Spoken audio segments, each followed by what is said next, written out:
We in the Philippine delegation are one in our assessment that the work done in this trip serves as a good start for opportunities identified to be made into programs and projects to benefit the Philippines and our countrymen. And so the work continues, but I am happy to report that we have had a very good and strong start to our efforts. Thank you and good morning.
Do you hear the mic?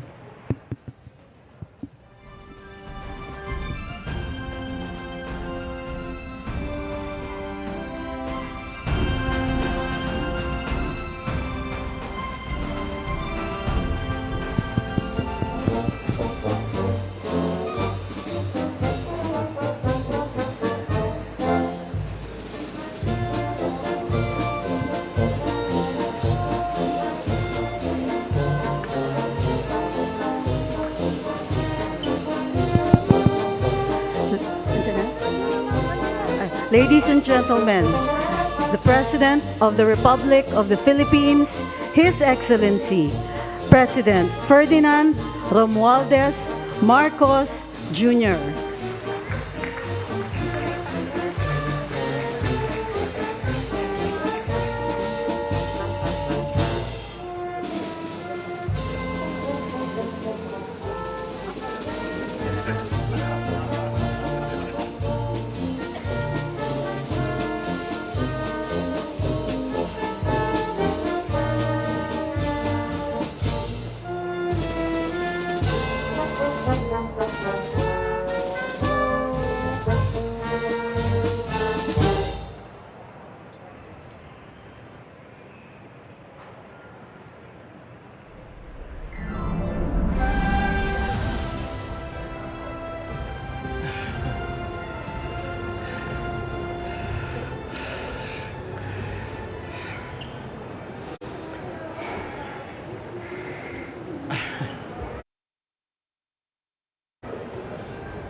Good morning, everyone. Please be seated.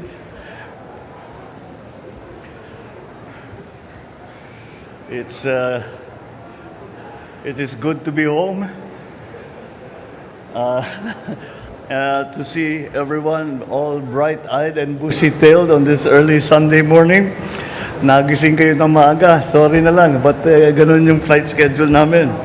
Pabatiin ko lang ang ating mga kasama, yung ating mga cabinet member na sumama sa Philippine delegation na nandito. Siyempre, ang ating mga ibang cabinet member na nagbantay habang kami ay nagbabiyahe. Vice President Sara Duterte. Nandyan PC. Pasay City Lone District Representative Antonio Calixto. the AFP Chief of Staff, Lieutenant Bacaro, and Major Service Commanders, other distinguished guests, ladies and gentlemen, good morning. I am pleased to report to you and the Filipino people the main outcomes and results of this working visit of ours to New York from 18 to 24 September. My first activity upon arriving in the United States was to meet with the Filipino community. And their smiles, their songs, and their welcoming took away the weariness of a 16-hour flight from Manila.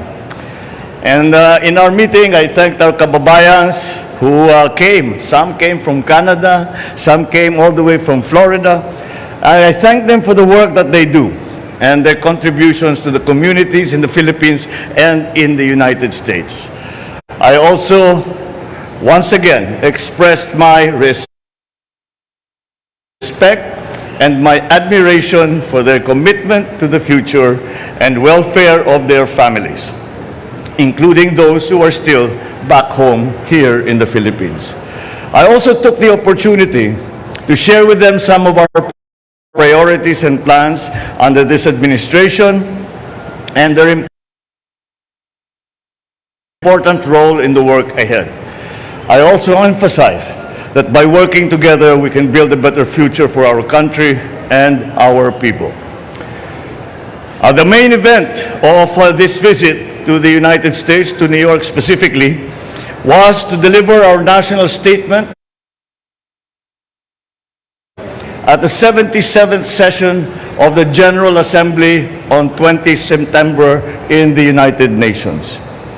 In my speech, I articulated the role we see for the Philippines working with the United States, the United Nations, in building a brighter future for our people and a safer and more just world for us all.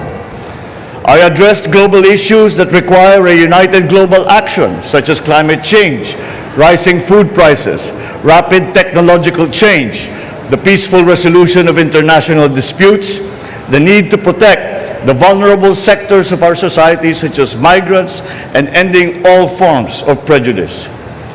I also shared our experience in the BARM peace process, boosting agricultural productivity and promoting human rights to the UN Joint Program on Human Rights. And I reiterated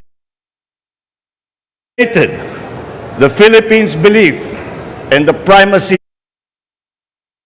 of the rule of law as embodied by the UN Convention on the Law of the Sea, or UNCLOS.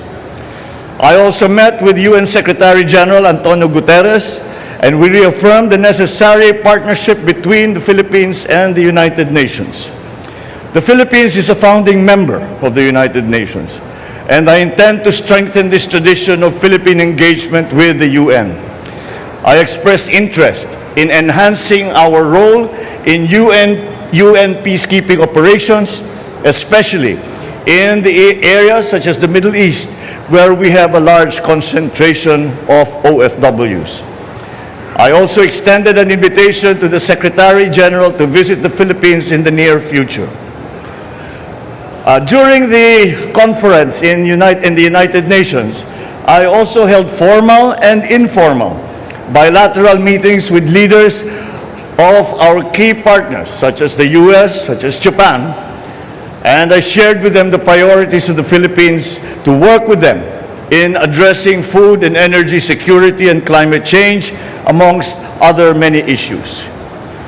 Our discussions were very productive, and the members of the Cabinet will now work to operationalize the many areas of cooperations that we identified. I met also with a number of business leaders from different U.S. companies during the week, and all of them committed to be a part of our development and economic growth. Together, we will be working on addressing some of our key economic challenges, particularly, once again, climate change, food security, energy security, to name but a few. There will be, I believe, good news to share in the next few months particularly in terms of their plans to expand and further broaden their investment footprint in our country. Our discussion with the U.S. business community affirms the optimism with which international investors view the Philippines today. I also delivered a keynote address at the New York Stock Exchange and at the Philippine economic briefings, which drew institutional investors, senior corporate executives, fund managers, and entrepreneurs. At these meetings, I shared with them our vision for the future and how important it was to address the key challenges that continue to constrain the development of our economy. I also informed them about how we intend to deal with some of the fundamental problems in our food, energy, and broader economic security. I also emphasized the importance of peace and stability in the region and the important role of great powers like the United States, so that developing countries like the Philippines can have the space to achieve growth potentials. It was thus an honor to ring the closing bell on the trading floor of the New York Stock Exchange at exactly 4 p.m. in the afternoon of September 19th. Our delegation also hosted 4 CEO roundtable discussions that dealt with key economic sectors such as IT BPM, digital infrastructure, global brands, particularly in garments and apparel, and of course, industry and infrastructure. I was joined by the economic managers and other cabinet members in brainstorming with these U.S. companies, some already present and others intending to be in the Philippines. We identified the opportunities and challenges to our achieving our common objectives of growth and development in various areas. I thank them for their candid and constructive comments, and I look forward to working with them on the issues and agreements that we identified. My final stop before returning home last night was with the Asia Society, where I had a roundtable discussion with a select group of leaders of the U.S. business community on the state of the global and regional economy today. After the discussion, I delivered a public lecture where I shared my views on the opportunities, the threats, and challenges facing Asia, the United States, Asia-Pacific region, and all our neighboring countries today. I also spoke about my administration's priorities and plans for the next 6 years. And the engagement with the Asia Society was a fitting end to a week in the UN and the United States that had one singular message. The time to invest in the Philippines is no longer just sometime in the future, it is now. We in the Philippine delegation are one in our assessment that the work done in this trip serves as a good start for opportunities identified to be made into programs and projects to benefit the Philippines and our countrymen. And so the work continues, but I am happy to report that we have had a very good and strong start to our efforts. Thank you and good morning.